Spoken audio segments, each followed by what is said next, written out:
If you are alone, it is not an accident. It is not bad luck. It is not fate turning its back on you.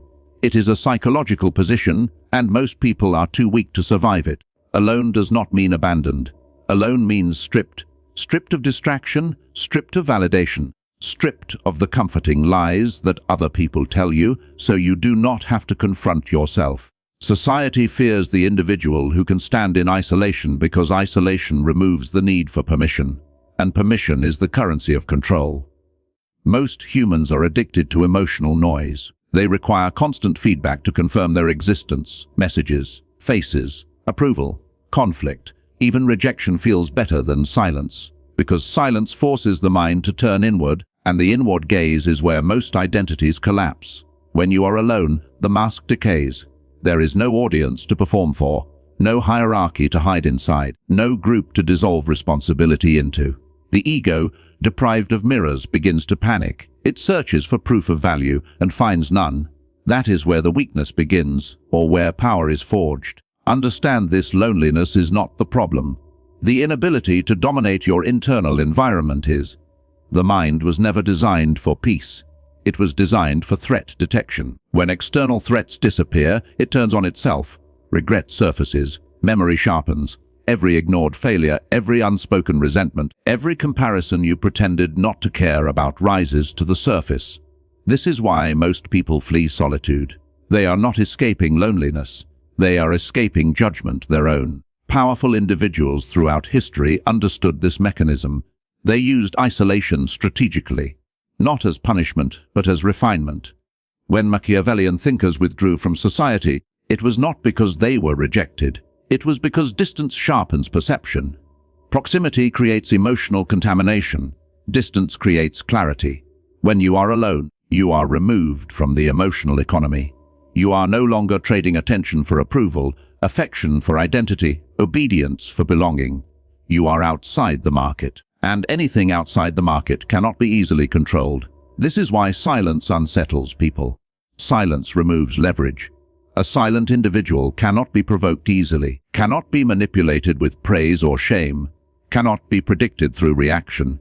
Silence destabilizes social power structures because it denies emotional access. But silence also exposes something dangerous: the absence of a defined self. Most people do not possess an identity. They rent one, from family, from culture, from status, from relationships. When those structures disappear, the rented identity evaporates. What remains is raw awareness and fear. Alone, you realize how much of your personality was performance, how many of your opinions were echoes, how many of your desires were implanted. This realization fractures the ego, and ego collapse feels like death to the unprepared mind. That is why isolation is framed as a weakness. Society teaches you to fear being alone, so you never discover who you are without witnesses. A self-defined individual does not beg, does not chase, does not submit easily, and cannot be guilt-controlled through exclusion. If you are alone, your mind is currently searching for escape routes, distractions, people, noise, anything to avoid the confrontation that is approaching. But avoidance only delays the reckoning. The psychological debt compounds. Here is the brutal truth. Being alone is a test of internal hierarchy. Either your emotions rule you or you rule them. Either your thoughts dominate you or you command them. There is no neutrality in isolation. This is the moment where most people unconsciously sabotage themselves. They fill the silence with low-value stimulation. They scroll. They fantasize. They numb. They cling to the past or construct imaginary futures. Anything to avoid sitting inside the void long enough for it to reshape them. But the void is not empty. It is a forge. When external validation is removed, the mind is forced to renegotiate value internally. You begin to see how dependent you were, how reactive, how easily influenced. This awareness is painful, but pain here is diagnostic, not destructive. The individual who survives this stage does not become warmer. They become sharper, more selective, less reactive. They stop needing to explain themselves. They stop needing to be understood. And this silence shifts the balance of power in every future interaction. If you are alone, you are standing at the entrance of psychological separation. Most people turn back. A few step forward and never see the world the same way again. What comes next is not comfort. It is not peace. It is the slow dismantling of who you thought you were and the strategic construction of who you will become. And once that process begins, there is no return to the old dependency without self-betrayal. The first internal shift that occurs in prolonged isolation is withdrawal. Not physical withdrawal, psychological withdrawal. The mind realizes that its usual sources of emotional supply are no longer available. No reassurance, no validation, no reflected identity through others. And like any system deprived of fuel, it begins to destabilize. At this stage, the ego attempts negotiation. It replays memories of connection, reimagines conversations, reconstructs faces and voices. Not out of nostalgia, but out of dependency. The mind is trying to restore a familiar power structure where worth was externally measured. This is not weakness in the moral sense. It is conditioning revealing itself. You begin to notice an uncomfortable hunger, a need to be seen, to be acknowledged, even to be opposed. Because opposition at least confirms existence. This is why people provoke conflict when ignored. Being hated still grants relevance. Being unseen feels like erasure. Here, most individuals break. They reach outward impulsively. They reconnect with people they outgrew. They accept disrespect just to feel real again. They trade dignity for attention, control for comfort, power for emotional anesthesia. But if you resist this impulse, something crucial happens. The emotional economy collapses. Without external input, your internal signals grow louder. Thoughts slow down but deepen. Emotions stop blending together and become distinguishable. You begin to see which feelings were authentic and which were reactions, which desires were yours and which were planted by proximity. This phase is dangerous because the ego feels threatened. It senses its leverage disappearing. And when leverage disappears, fear replaces confidence. You may feel an irrational anxiety, a low-grade panic with no clear object. That is the ego realizing it is no longer in control of the narrative. Power begins where dependency ends. As emotional supply dries up, a subtle shift occurs. You stop reacting immediately. Silence becomes tolerable. Absence becomes neutral. You no longer need to fill every moment with proof of worth. This is not numbness. It is recalibration. You are learning to exist without witnesses. This terrifies people because a witnessless existence means responsibility cannot be outsourced. There is no one to blame for stagnation. No one to credit for progress. The self becomes both judge and executioner. Those who endure this stage gain something rare: emotional independence. Not detachment, but sovereignty. They stop seeking confirmation before acting, stop needing consensus before believing. Their presence becomes heavier because it is no longer pleading. This is the first real fracture between the individual and the crowd. And once this fracture forms, reintegration becomes a choice, not a necessity. When emotional supply has fully withdrawn, the ego enters starvation. Not silence, starvation. It no longer receives the psychological nutrients it depended on to maintain its structure. Praise, reaction, attention, comparison, all gone. And what starves does not die quietly. The ego begins to attack from within. This is the phase where self-criticism intensifies. Old failures resurface with surgical precision. Regrets replay with exaggerated clarity. The mind constructs narratives of inadequacy, not because they are true, but because they restore a familiar hierarchy, one where the ego can still define itself, even if negatively. Self-hatred is still a form of identity. At this stage, many mistake the pain for truth. They assume the voice tearing them apart is insight. It is not. It is resistance. The ego would rather destroy the self than lose control over it. Internal conflict escalates. One part of the mind demands comfort. Another demands dominance. One seeks escape. Another seeks confrontation. This fragmentation feels destabilizing, as if identity itself is cracking. In reality, it is being exposed. You are witnessing the difference between awareness and ego for the first time. Awareness observes. Ego reacts. The more you remain still, the louder the ego becomes. It manufactures urgency. It invents crises. It urges impulsive decisions, messages that should not be sent, confessions that weaken position, distractions that dull perception. Anything to regain emotional leverage. This is where discipline becomes psychological, not behavioral. You are not resisting action. You are resisting identification.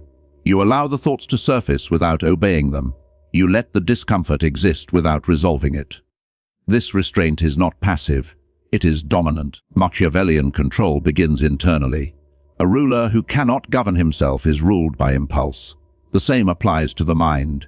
If emotions dictate movement, the self becomes predictable, and predictability is vulnerability. As ego starvation deepens, something unsettling emerges: emptiness, not depression, not sadness, absence. The roles you played no longer activate. The emotional reactions you relied on feel distant. This is where most people panic and rush to refill the void. But the void is the point. In this emptiness, perception sharpens. You start to see how much of your previous behavior was defense. How many of your opinions were armor. How many of your ambitions were compensations. The mind no longer hides its motives behind virtue. This clarity is brutal because it strips self-deception. But it is also liberating. A mind that sees its own mechanisms cannot be easily manipulated by others.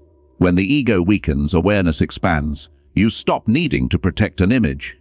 You stop fearing exposure. There is less to defend because there is less illusion to maintain. This is the moment where internal authority begins to form. Quietly, without affirmation, without ceremony. You are no longer fighting loneliness. You are outgrowing dependence. After ego starvation, identity begins to fail. Not dramatically, not all at once. It erodes in fragments. The labels you once relied on stop generating meaning. The roles you occupied feel artificial. Even your ambitions begin to lose their emotional charge. This is not confusion. This is structural collapse. Identity was never solid. It was assembled. Borrowed language, adopted values, mirrored behaviors. It functioned as long as it was reinforced by environment. Remove the environment, and the structure weakens. This is where isolation becomes irreversible. The mind realizes that without constant reinforcement, there is no stable self to return to. And this realization is terrifying because identity provided orientation. It told you how to behave, what to want, who to oppose. Without it, you are unanchored. Most people interpret this state as being lost. In reality, they are finally unprogrammed. Here, a subtle but critical shift occurs. You stop asking, "Who am I?" That question belongs to the ego. Instead, the question becomes, "What do I control?" Because control, not identity, is the true foundation of power. As identity collapses, perception detaches from narrative. You no longer interpret everything through personal meaning. Events stop being insults or validations. They become data. Behavior becomes readable. Motives become visible. Emotional manipulation loses its grip because there is no fixed identity to exploit. This is why detached individuals appear cold. They are not emotionally absent. They are no longer emotionally accessible. Reconstruction does not involve creating a new personality. That would be another illusion. Reconstruction is strategic. You choose principles instead of traits, boundaries instead of labels, internal standards instead of external recognition. You begin to design your internal hierarchy deliberately. Which emotions are allowed to influence action? Which thoughts are observed but ignored? Which values are non-negotiable? This is not self-expression. This is self-command. The new identity is not loud. It does not announce itself. It operates quietly, through consistency and restraint. Others sense it before they understand it. By the end of this stage, you are no longer defined by who you were in relation to others. You are defined by how little others can move you. And once identity is no longer reactive, it becomes unassailable. Once identity has collapsed and been selectively reconstructed, the emotional temperature drops. Not into emptiness, into precision. Feelings no longer surge uncontrollably. They surface, register, and dissolve without demanding action. This is the stage most people misinterpret as becoming cold. In truth, it is becoming unreadable. Emotional reactivity is the primary access point for manipulation. When reactions are predictable, control is effortless. Anger can be provoked. Guilt can be activated. Desire can be baited. But when emotions no longer rush outward, leverage disappears. At this stage, you stop explaining yourself internally. You no longer justify why something hurts, why something matters, why something angers you. The need for internal commentary fades. Silence extends inward. This internal silence creates strategic clarity. You begin to observe situations without immediately placing yourself inside them. Conversations are no longer arenas for validation. They become fields of information. You notice who speaks to gain power, who speaks to seek approval, who speaks to disguise insecurity. Tone becomes more revealing than words.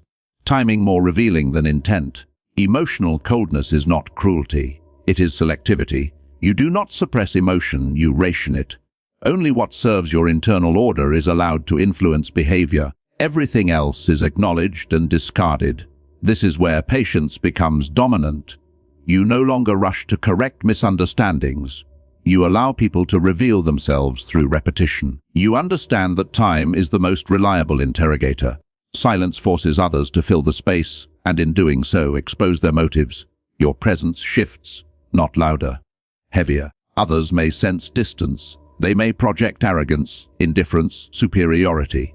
These projections are irrelevant. They are reactions to the loss of emotional access. When people cannot read you, they feel destabilized.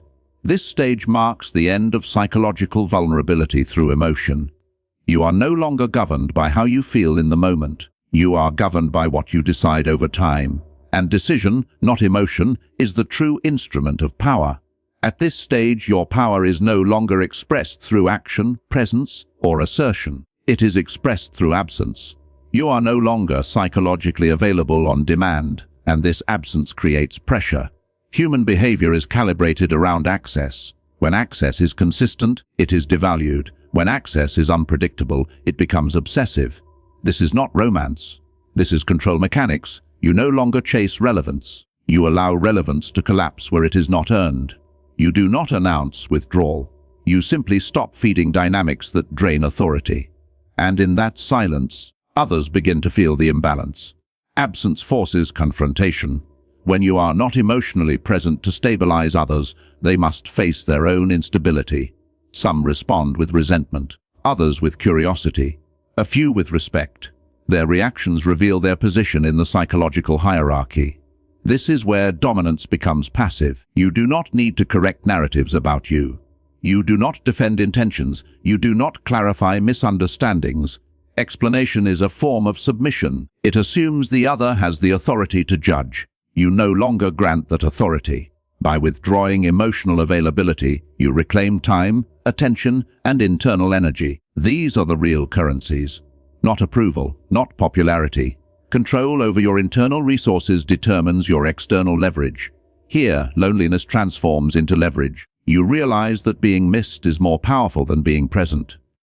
That silence reshapes dynamics faster than confrontation. That people reveal their true valuation of you only after you are no longer easily reachable. This does not make you cruel. It makes you sovereign. You are no longer managed by expectations. You decide when to engage, how deeply, and at what cost. Relationships shift or dissolve. Some were sustained only by your emotional labor. When that labor stops, the structure collapses, and that collapse is information. You begin to see who respects your absence and who resents it, who adapts and who demands, who grows curious and who grows hostile. This data refines your social landscape. By now, you are no longer alone in the way you once were. You are separate. And separation is power when it is chosen, not imposed. At the final stage, loneliness no longer exists as a concept. There is no longing for return, no bitterness toward exclusion, no desire to be reabsorbed. What remains is separation, clean, deliberate, irreversible. You no longer measure yourself against others because comparison requires proximity. You no longer crave understanding because understanding implies dependence on interpretation. Your internal authority is complete, not inflated, not performative, quiet. This is the stage most people never reach because it offers no comfort narrative. There is no promise of belonging waiting at the end. There is only ownership of the self. You see now that most human connection is transactional at the psychological level. Attention is exchanged for validation, emotion for security, identity for acceptance. When you remove yourself from these trades, you appear distant, even threatening, to those still embedded in them. This is why independence is often mislabeled as coldness. At this level, power is internal and therefore untouchable. Loss no longer destabilizes you because nothing external defines your worth. Praise no longer intoxicates you because it does not expand your authority. Insults no longer wound you because they have no entry point. You understand a final, uncomfortable truth. Most people fear solitude, not because it is painful, but because it reveals their lack of self-governance.